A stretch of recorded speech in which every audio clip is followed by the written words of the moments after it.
Hello everyone, हम इस वाली वीडियो में मेंस एग्जामिनेशन के बारे में डिस्कस करेंगे। मेंस एग्जामिनेशन में टोटल 9 पेपर्स होते हैं, जिसमें कंपलसरी 7 हमें पेपर देने होते हैं और इसमें ये 7 पार्ट्स में डिवाइड होता है। वैसे पेपर्स तो होते हैं 7 जो कि हमें कंपलसरी देने हैं, पर वो कौन से 7 पेपर्स हैं वो हम देखते हैं। पेपर 1 में essay 1 आता है, ठीक है।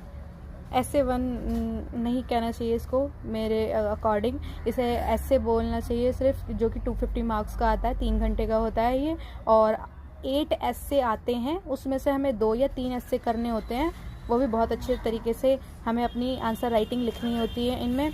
और फिर हमारा GS1, GS2, GS3, GS4 का पेपर होता है। ये GS1 और 2 एक ही दिन में 2 अलग अलग शिफ्ट्स में हमारे पेपर ले लेते हैं, ठीक है। और जो GS3 और GS4 है वो भी एक दिन में ले लेते हैं हमारा पेपर 2 शिफ्ट्स में। सुबह वाली शिफ्ट होती है 9 से 12 की और शाम वाली शिफ्ट होती है 2 से लेके 5 तक की। तो ये 3-3 घंटे के पेपर्स होते हैं सारे के सारे। और ऑप्शनल सब्जेक्ट होते हैं P1, P2, यानी P1, P2 का मतलब यहाँ पे पेपर 1, पेपर 2, वो भी 250 मार्क्स के होते हैं। ऑप्शनल सब्जेक्ट जो भी आपने ऑप्शनल चूज़ किया है, मेरा ऑप्शनल तो सोशोलॉजी है। मैंने आपको अपने वीडियो में भी बताया था पिछली वाली कि मेरा ऑप्शनल सोशोलॉजी है। अभी मैंने सोशोलॉजी की बुक नहीं ली है, जब मैं सोशोलॉजी की बुक ले लूँगी मैं उस पर भी वीडियो बना करके ज़रूर डालूँगी और आपको बता दूँगी कि कौन सी बुक हमें लेनी है और किस में कितना इंपॉर्टेंट टॉपिक्स होते हैं कौन कौन सी बुक में।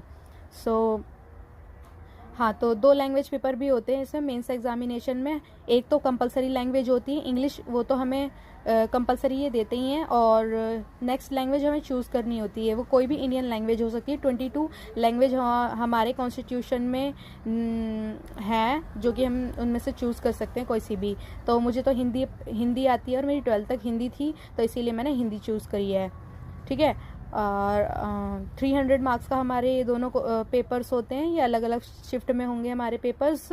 और 25% हमें मार्क्स चाहिए इन्हें पेपर को क्लियर करने के लिए, और ये क्वालिफाइंग इन नेचर होते हैं, ओके। बस इनमें क्वालिफाई होना ज़रूरी है। 300 में से 25% मार्क्स आने ज़रूरी है हमारे, और ये 3 घंटे के होते हैं, ठीक है। आई होप आपको मेरी वीडियो समझ में आ रही होगी कि मेंस एग्जामिनेशन में क्या होता है, क्योंकि सबसे ज़्यादा सबको यही कन्फ्यूज़न रहती है कि सिर्फ 2 ही एग्ज़ाम होते हैं, एक मेंस और एक प्री, दोनों को दिया हो गए पास। पर ऐसा नहीं होता, प्री में भी 2 होते हैं और मेंस में तो आपको पता ही है 9 पेपर्स होते हैं टोटल और देने होते हैं 7। तो इसीलिए अच्छे से नॉलेज लीजिए अलग अलग वीडियोज़ को देख करके। तनु जैन और अदर जो यूट्यूबर्स, सॉरी ये यूट्यूबर्स तो हैं नहीं, खुद ही IAS की पोस्ट पर रह चुके हैं।